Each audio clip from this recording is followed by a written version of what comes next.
Very good afternoon, friend. This is Manoj Verma once again. Welcome to my channel Financial Health. आज मैं आपको ऐसे tips बताना चाह रहा हूँ जिसके वजह से आपको ज़िंदगी में कभी भी लोन लेने की ज़रूरत नहीं पड़ेगी। ये मैं उन लोगों के लिए बोल रहा हूँ जो एंगर हैं, जो फर्स्ट टाइम जॉब में आए हैं। उन्हें अपनी लाइफ सिक्योर और सेफ्टी के साथ आगे बढ़ानी चाहिए, ना कि आपाधापी में एक दूसरे को देख के रेस में भागने की ज़रूरत है। आपका लाइफ है, आपने पढ़ाई लिखाई करके, इतनी मेहनत करके, आपके माँ बाप ने पैसे लगाए हैं और आपको अच्छा एजुकेशन दिया, आपको सीए बनाया, एमबीए कराया, इंजीनियर बनाया, जो भी डिग्री आपने ली है, वो डिग्री को वैल्यू देते हुए आपके स्टार्ट के जॉब के फर्स्ट 5 से 7 साल आप अच्छे से अंडरस्टैंड करिए, पैसे कमाइए और वो पैसे को अच्छे जगह पे इन्वेस्ट करिए। अच्छे जगह का मेरा मतलब है कि म्यूचुअल फंड में एसआईपी के थ्रू इन्वेस्ट करिए और अगला 5 से 7 साल without taking any kind of loan you have to just get an investing. सिर्फ आप इन्वेस्ट करते रहिए, उसके बाद आप देखिए पैसे का मैजिक। आपको लाइफ में I can tell you you have not to take any kind of loan. Life में आपको नॉर्मली 99% लोन लेने की ज़रूरत नहीं पड़ेगी। अगर आपने मेरा 4 से 5 पॉइंट का टिप्स याद रखा तो डेफिनेटली आप कभी भी लाइफ में कर्जे में नहीं आएंगे। जो भी समस्या होगी आपके सब पास समाधान होगा। समाधान क्यों होगा? क्योंकि आपके बैंक अकाउंट में पैसे होंगे। क्योंकि आज के तारीख में कोई भी समस्या का समाधान मोर देन 95% पैसे के बिना कंप्लीट नहीं होता है। ये ट्रू है, ट्रथ है और ये जाना सुना समझा हुआ सत्य है। इससे कोई पीछे नहीं जा सकता या इससे मुंह नहीं मोड़ सकता। ये सबके लाइफ में प्रॉब्लम आते हैं, लेकिन अगर हम पहले से चीज़ों को सिस्टमेटिक तरीके से अगर बनाए रखें और सही तरीके से लेके जाएं तो हमारा आने वाला लाइफ, अगर हम स्टार्ट के 5-7 साल, 8 साल, 9 साल इन्वेस्ट करते हैं अच्छे चीज़ों में, तो आगे का जो लाइफ है हमारा 40 से 50 साल, जो जितने लाइफ हम जिएंगे वो लाइफ हमारा सुकूनपूर्वक, बिना tension, without problem in the sense छोटे मोटे अच्छे बुरे प्रॉब्लम तो आते रहते हैं सबके लाइफ में, उससे कोई डिनाई नहीं कर सकता, लेकिन फाइनेंशियली प्रॉब्लम आपके लाइफ में शायद ना आए। ये मेरा टिप्स है। आप देखिए क्या मैं बोलना चाह रहा हूँ और क्या आपको समझाना चाह रहा हूँ। देखिए क्या होता है नॉर्मली जब इन्वेस्टर लोग, आज के तारीख में जो इन्वेस्टर है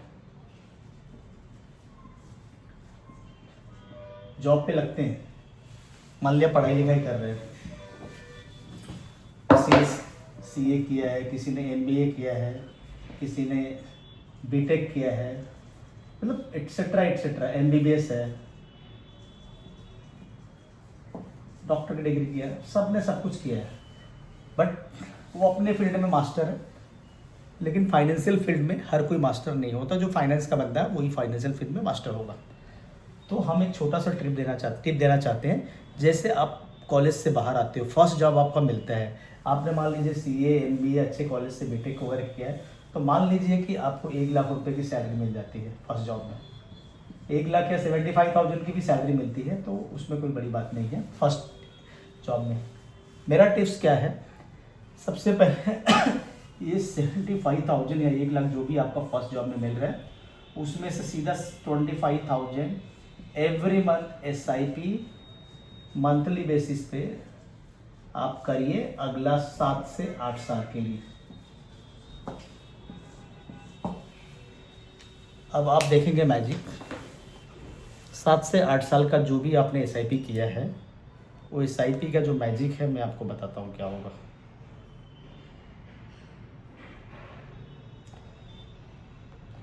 एसआईपी जो आपने 25,000 का पर मंथ आप कर रहे हो, अगला 7 से 8 साल, इवन आप ज़्यादा जा सकते हो तो ज़्यादा जाइए, इसमें कोई बुरी बात नहीं है। यू कैन डू मैक्सिमम, तो गो फॉर मैक्सिमम। मैक्सिमम जाना तो मैक्सिमम जा सकते हो, छोटा कम ज़्यादा जाना तो कम ज़्यादा भी जा सकते हो, उसमें कोई इशू नहीं है। 25,000 रुपये पर मंथ जो आप सेव करोगे, उसका मैजिक अगला 5 से 7 साल आपको अच्छा से धनराशि देगा। मैं एग्जाम्पल के तौर पे आपको इस कैलकुलेटर से देख रहा हूँ और आपको बता रहा हूँ। 25,000 rupees every month for next, मान लिया 8 साल आपने इन्वेस्ट किया 12% के रेट के हिसाब से, तो आपको पता है कितना पैसे मिलेंगे? मैच्योरिटी वैल्यू 38 लाख के आसपास आएगा आपके पास। और यही पैसे अगर आपने 10 साल तक डाल दिए स्टार्ट के, तो आपके पास 55.48 तक आ जाएगा। अगर आपने 10 ईयर के लिए डाले तो 25,000 ये 55.48 लाख के आसपास आ जाता है, मतलब 50 के ऊपर आ जाता है। उसके अलावा ये जो आपका पैसा बचता है, 1 लाख सैलरी है तो उसमें 75,000 बचेगा। इसमें से आप जो खर्चा करना करिए, 75 अगर पा रहे हो तो आपका मान लीजिए ये 50 बचेगा, इसमें से जो खर्चा करना करिए, इसमें आपका काम पूरा हो जाएगा। लेकिन ये वाला चीज़ जो है आपको 25,000 पर मंथ डालना मत भूलिए। पहला चीज़। दूसरा चीज़, आप स्टार्ट में कोई भी क्रेडिट कार्ड के पीछे मत भागिए। नहीं तो क्या होता है, नॉर्मली हमारे जो यंगस्टर बच्चे होते हैं वो पहले जॉब में मिलता है तो उनको लगता है ठीक है मेरी सैलरी लाख रुपए है, 75,000 है, 70,000, 1 लाख है, 1.5 लाख है, तो ये क्रेडिट कार्ड अगर लाख रुपए का वैल्यू का ले लेता हूँ तो क्या ही फ़र्क पड़ने वाला है। इससे फ़र्क पड़ता है। आपने क्रेडिट कार्ड लिया, वो क्रेडिट कार्ड आपने गलती से टाइम पे चुकाया नहीं, तो आपका 1 लाख का वैल्यूएशन जो क्रेडिट कार्ड का है बढ़ते बढ़ते 2, 2.5 लाख, 3 लाख तक हो जाता है, क्योंकि आप उसको डिले करते जाते हो। बिकॉज आप ऐसे सर्कल में आ जाते हो जहाँ पे आप एक्सपेंडिचर करने के लिए सोचते नहीं हो। यार दोस्तों के सर्कल में आने के बाद बहुत सारे सर्कल ऐसे होते हैं जहाँ पे एक्सपेंडिचर के लिए आप सीधा अपना क्रेडिट कार्ड आगे देते हो और उस पर खर्चा होते रहते हैं और बाद में एक बर्डन की तरह हो जाता है। आपकी सैलरी जो होती है मंथली उससे ज़्यादा जैसे आपका लिमिट क्रॉस हो जाता है और ये सब मिल के हो जाता है। जैसे मान लीजिए आपने 1 लाख रुपया पूरा यूज कर लिया और किसी महीने में भरा नहीं, आपका 5-7 हज़ार रुपया इंटरेस्ट लग गया, तो 1,05,000-7 हज़ार रुपया आपका होगा भरने के लिए टोटल। अब क्या करते हो, सैलरी आपकी 1 लाख के अंदर ही है तो उसमें से आधा पैसा भरोगे और आधा पैसा रहने दोगे नेक्स्ट टाइम के भरने के लिए। ऐसे कर करके आपका ओवरड्यू बढ़ते जाएगा और एक टाइम ऐसा आएगा कि आपका जो क्रेडिट कार्ड का बिल है वो 3-4 लाख रुपए तक हो जाएगा। तो नॉर्मली बहुत सारे लोग क्या करते हैं, क्रेडिट कार्ड के बिल को लेने चुकाने के लिए वो क्या करते हैं, पर्सनल लोन लेते हैं। पर्सनल लोन 3 से 5 लाख रुपए, 7 लाख रुपए, 8 लाख रुपए, जैसी ज़रूरत होती है वैसे हिसाब से लेके क्लोज करते हैं। और ये 5 से 7 साल के लिए EMI मॉडल ले लेते हैं, एक 8 से 10,000 या 20,000, ऐसे जो भी आपका ये होता है उस हिसाब से लेते हैं। 15-20 हज़ार का EMI आपने ले लिया महीने का, फिर आपका वो 5-7 साल तक चलते रहेगा। तो आप एक बार क्रेडिट कार्ड लिए तो आप एक बार लोन के ट्रैप में फंस गए, क्रेडिट कार्ड के इंटरेस्ट के ट्रैप में फंस गए। ऐसे करके आपके पास जो पैसा आता है वो लोन चुकाने और छोटा मोटा सीन्स आपका टाइम होते जा रहा है, साल 2 साल 3 साल जॉब में आपका ऑलरेडी हो चुका है, घर वाले का भी प्रेशर आता है, भाई पैसे चाहिए, ये चाहिए, पढ़ाया, ये है, वो है, खर्चे हैं। तो सारी चीज़ों को आप मैनेज करते करते आप क्या हो, कर्जे में चले जाते हो और बाहर निकल ही नहीं पाते हो। जॉब चेंज करने का भी ट्राई करते हो, उसके बावजूद भी होता नहीं है, बिकॉज आपकी हैबिट अलग हो चुकी है। तो ये जो 7-8 साल 10 साल है पहले स्टार्ट के जॉब के, उसमें मेरा रिक्वेस्ट है आप इन्वेस्ट करिए, सिर्फ और सिर्फ इन्वेस्ट पे फोकस करिए। आपने स्टार्ट के 10 साल इन्वेस्ट कर दीजिए, वो पैसे आपको इतने पैसे बना के देंगे आगे आने वाले लाइफ में कि आप सोच भी नहीं सकते। ये 25,000 10 साल में 55 तक आपको दे रहा है, यही 15 साल में आपको 1.5 से 2.25 करोड़ दोगा, वही 20 साल में आपको सीधा 2-2.5 करोड़ के आसपास देगा। ऐसे बढ़ते बढ़ते आपको 4-4.5 करोड़ तक हो जाएगा अगला 25 साल में। तो आप अगर एज आपकी, मान लीजिए आपने जॉब ज्वाइन किया, आपकी एज उस समय 25 साल है, आपने 10 साल इन्वेस्ट किया, 35 साल आ गए। 35 साल में भी आपके पास अगर अकाउंट में 50 लाख रुपए पड़े हैं या 5 साल और दिया आपने, 40 साल तक या 45 साल जाते जाते आपके अकाउंट में 1 से 1.5 करोड़ रुपया पड़े हैं, तो आपका कॉन्फिडेंस लेवल अलग लेवल का होगा। मानता हूँ कि 20 से 25 साल आज से लेके आगे 1.5 से 2 करोड़ का वैल्यू कम हो जाएगा, लेकिन फिर भी इतना कम नहीं होगा जिससे आपकी सर्वाइवल का मुश्किल हो जाए। और ये पैसे अगर आपने नहीं छुए, आप ये सैलरी पे बढ़ाते रहे तो आपके साथ क्या होने वाला, अच्छा वो बताता हूँ। दूसरा चीज़, आपको फाइनेंशियली हेल्प, जो आपने पैसे जमा करके रखे हैं, लोन लेने की ज़रूरत नहीं पड़ेगी। कोई भी चीज़ करना तो इसमें से थोड़े बहुत पैसे निकाल के पार्शियल विड्रॉल करके आप कर सकते हो। इसके अलावा आपकी सैलरी 7-8-10 साल में काफ़ी बढ़ चुकी रहेगी। जब आपने 1 लाख से स्टार्ट किया तो 2 ढाई 3 लाख तक पहुंच जाएगी, या 4 लाख या 5 लाख तक पहुंच जाएगी उस टाइम तक। तो और आपका कॉर्पस उसमें इंक्रीज़ करते जाइए, कॉर्पस में आप SIP इंक्रीज़ करते जाइए, या जो बोनस मिल रहा है उसको इंक्रीज़ करते जाइए। ऐसे कर करके आपके पास एक टाइम ऐसा आएगा जब आप रिटायरमेंट सोचोगे। 20 साल के अंदर रिटायरमेंट सोच सकते हो।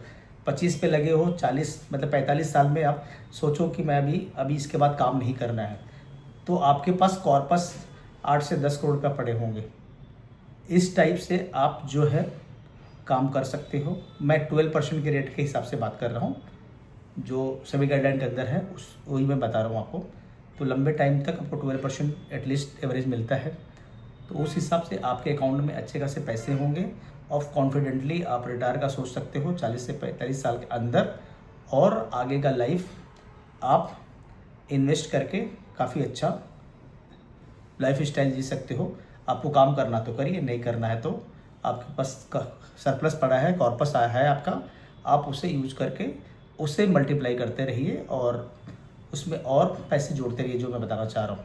दूसरा चीज़, ये सारे चीज़ जो आप करते हो during the starting tenure of your job 8 से 10 साल, उससे क्या होगा, आपके अंदर एक डिसिप्लिन बनेगी, रेगुलर सेविंग करने की हैबिट रादर देन एक्सपेंडिचर की हैबिट। जिन्होंने एक्सपेंडिचर अपना लिया उनको वो हैबिट पड़ेगी और वो एक्सपेंस करते जाएंगे, एक लोन के बदले में दूसरे लोन के बदले तीसरे लोन, ऐसे लोन कर करके एक पर्सनल लोन चुका के दूसरा टॉपअप लेंगे, तीसरा, ऐसे बहुत सारे होते हैं। हमने भी गलती की है और फ्रेंड सर्कल में लोगों ने बहुत सारी गलतियाँ की है। तो आने वाला इन्वेस्टर ऐसी गलती ना करें, इसीलिए मेरा ये वीडियो है उनके लिए, उनको एक लेसन देने के लिए कि अगर हम स्टार्ट से ही अपने इन्वेस्टमेंट को लेकर या अपने बचत को लेकर सावधान हो और सोचा विचारी करके अच्छे तरह से, आपके सर्कल में कोई एडवाइजर हो या आप किसी को जानते हो, उससे बात करके अच्छा सा प्लान चूज करके म्यूचुअल फंड में स्टार्ट करिए, SIP इन्वेस्टमेंट करना चालू करिए, ताकि आपका आने वाला फ्यूचर आगे अच्छा हो और काफ़ी ठीक ठाक से निकले, ना कि आपका माइंड सेट आपका टेंशन में निकले कि भाई मेरे पास लोन है, कर्जे है, ये चुकाना वो चुकाना है। दोनों में बहुत फ़र्क है। एक आपके अकाउंट में 50 लाख 1 करोड़ रुपये पड़े हैं तो आपका कॉन्फिडेंस लेवल डिफरेंट टाइप का होगा और आप पॉजिटिव सोचोगे और लंबा चीज़ें कर सकते हो लाइफ में। दूसरी चीज़, अगर आपके पास लोन का बर्डन है, क्रेडिट कार्ड का बर्डन है, सारी चीज़ का बर्डन है, तो आपका कॉन्फिडेंस लेवल लूज होगा और आप बहुत सारी गलतियाँ करोगे लाइफ में, क्योंकि ये नॉर्मल ह्यूमन बीइंग है। टेंशन में लोग गलतियाँ करते ही करते हैं, तो आप ऐसी गलती ना करो। मेरा यंगस्टर से यही सवाल है, यही एक मैसेज देना है, ताकि अपने लाइफ में अपने जॉब के फर्स्ट करियर के स्टार्टिंग में आप 5 से 7 साल 8 साल 10 साल इन्वेस्ट करिए और इन्वेस्टर बने रहिए, ताकि आपको उसके बाद का सारा लाइफ जो आने वाला 30 से 40 साल 50 साल जो भी आप जीना चाह रहे हो, या जो भी ऊपर वाले की दुआ होगी आपके लिए, उतना अच्छे तरह से निकले। और उससे क्या होगा, आपका डिसिप्लिन तो बनेगा, आपके फैमिली में आपके स्पाउस का, आपके बच्चों का डिसिप्लिन क्रिएट हो जाएगा, जिसके वजह से आपको अच्छा खासा इन्वेस्टमेंट होगा, कॉर्पस तैयार होगा और फैमिली लाइफ अच्छे से चलेगी। Thank you so much. ये मेरा वीडियो आपको अच्छा लगे, kindly do like and subscribe my channel. Thank you so much guys, welcome to my channel.